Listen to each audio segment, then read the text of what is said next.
Alright, what is up everybody? Welcome back to another video, and today we're gonna be, it's kind of like a little review type video.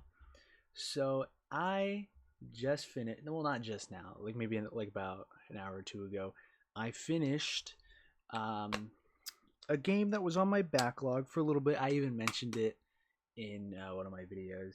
Um, the game that I finished was The Legend of Zelda Skyward Sword. Obviously, this is HD. Um, and yeah, so I remember when this game came out. Um, not, I mean, not really so much the first time around. I know my brother had or has it on the Wii, which is funny because I have the disc, but he has the case. So I don't know, but I remember when this came out for the Switch because I was like, oh, I gotta get this, like big Zelda guy. So I was like, I gotta get this. So I bought it when it came out, and I remember part of me being excited was because on the back here, it has button only controls, and I was like, oh yeah, that's awesome, dude. Like I don't have to use like the weird Wii motion, like motion controls and stuff that the game, because like that's a big criticism of the game is the motion controls. The motion controls are crazy, so I was very happy about that. But when I played it, I was like, you know what? I'm gonna play it the way that it was supposed to be with the motion controls, because that's how the game's intended to be played, right? And I didn't really like it too much, so I didn't really play much of it.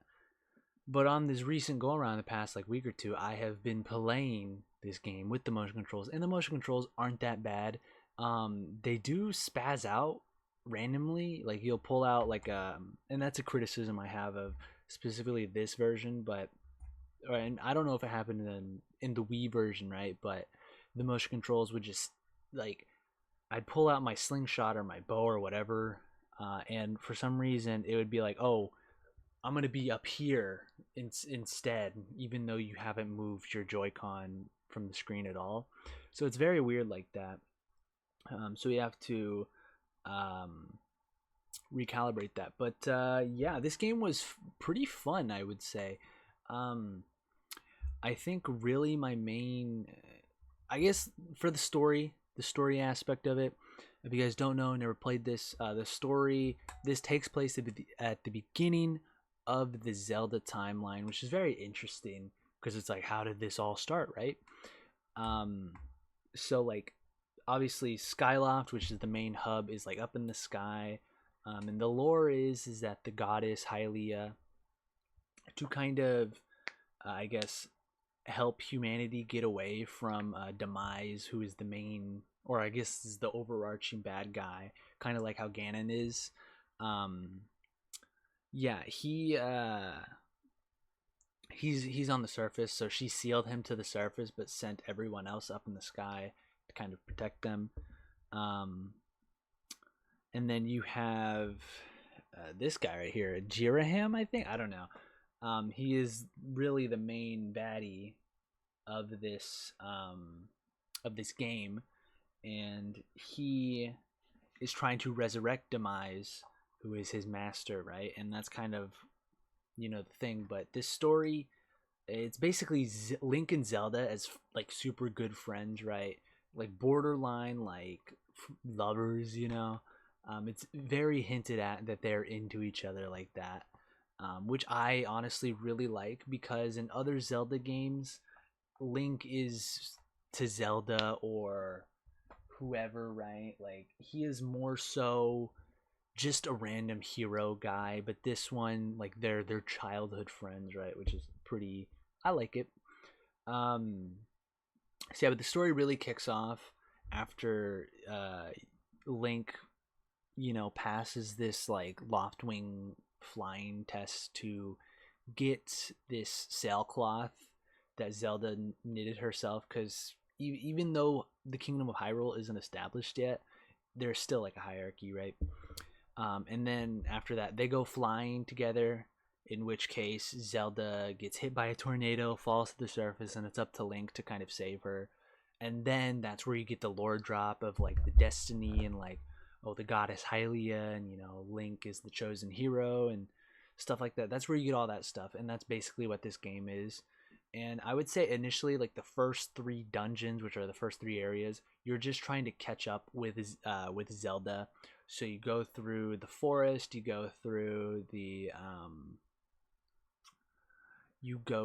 like the lava place, like the mountain, and then you go through the desert, and then it's like, okay, well, after that, after you visit like her in the desert and stuff like that, um, it's like, okay, now you have to go and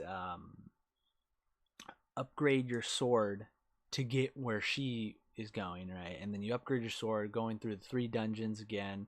You find her, but then it's like, oh, she's sealed now. So now you have to go and grab these songs or whatever. I think, right? Yeah. I think it's the songs and then the sword, or maybe the other way around. I don't know. But then after that, you have to go on another fetch quest. It's like, find the final song to find the Triforce, because now you have to get the Triforce. And it's like, oh my gosh. So there's only like 6 dungeons in here, which isn't too bad. It was a little annoying at times, especially the desert area, because the electricity is like a main thing, I guess, of that area. And like, dude, the motion controls are like, to input correct swings, it doesn't respond like first try every time, right? So it's a little difficult, but yeah, that area is my least favorite, I think, just because of that. And also the puzzles were a little but I would say for the most part, the dungeons and just stuff like that, for the most part of this game, was really good. And I really enjoyed them for the most part. Like I said, obviously, like I didn't really like the sand area, because you'll slowly sink in the thing. So if you don't make it to a surface quick enough, you just fall through, and it's so annoying. But yeah, I would say that's probably my least favorite area. This game, I think I really do like the story of this game. It's very, I know a lot of people complain about its linearity, and I don't think that's really a thing, because like, I guess if you look at every other Zelda game other than like Breath of the Wild, Tears of the Kingdom, they're linear stories, right? They for the most part linear progress you, like, oh, you go here, here, here, here, it's just that I guess you have a sense that, oh, you can kind of go wherever, right? Because you could, but I will say this is very linear, and I think in the terms of the story they're trying to tell, which is the beginning of all of this, you can really only go one way with it. You know what I mean? So I didn't mind it at all. Going back to the motion controls, though, it like I said, and I don't know if maybe my Joy-Cons, it's because they were dying, or maybe swinging too much, but like I said, they spazzed out a lot, and that was not cool.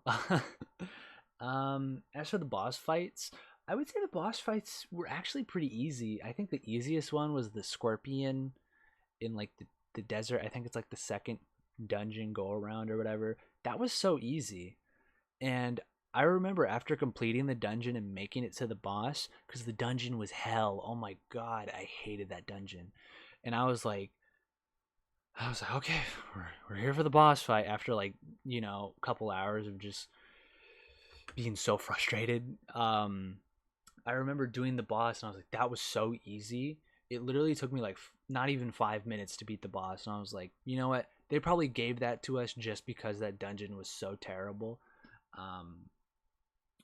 So yeah, that was really fun. That dungeon was fun.